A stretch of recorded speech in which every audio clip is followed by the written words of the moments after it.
Welcome back mga kalapatids, magandang araw. Ito yung mga ibon natin, pansilip natin mga kalapatids.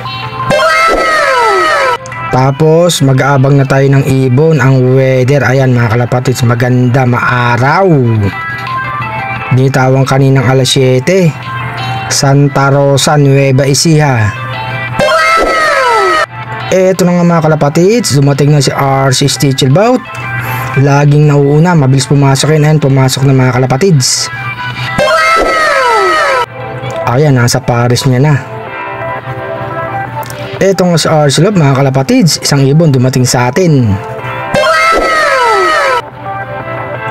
Eto si RC Stichelbout mga kalapatids.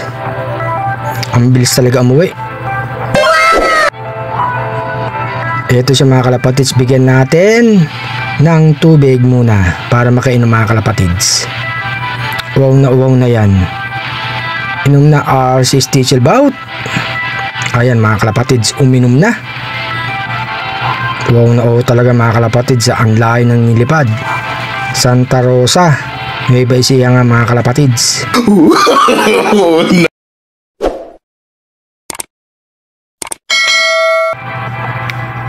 Pagbaba ko nga, pagpaniko, andito na si Black mga kalapatids, pangalawang ibon. 2 out of 2 tayo mga kalapatids. Ayan siya, laging pangalawa kay RC Stichelbout yan mga kalapatids. Kompleto na ibon natin. Pakain na tayo mga kalapatids. Eto na, magutom ng mga alaga natin alas 9 pasado na nga mga kalapatids. Nagsibabaan na sila. Ayan, magaganong kumain. Black, baba na, kumain ka na.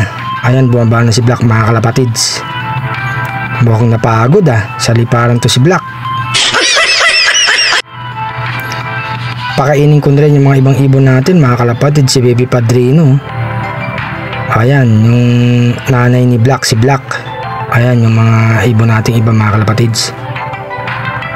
Tapos dito sa kabila yung pinagpaparis natin, si Padrino at saka yung magandang ibon. Iniwalayan ko ng pagkain to si Black para makakain. Inaagawan ng mga kasama niya sa loob mga kalapatids.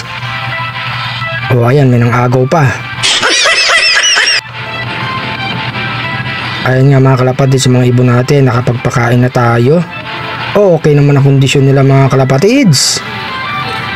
Eto yung dalawa, si Padrino. Eto nga si RC Love mga kalapatids, 2 out of 2 tayo, pasayaw-sayaw pa. Happy flying mga kalapatids, magandang araw.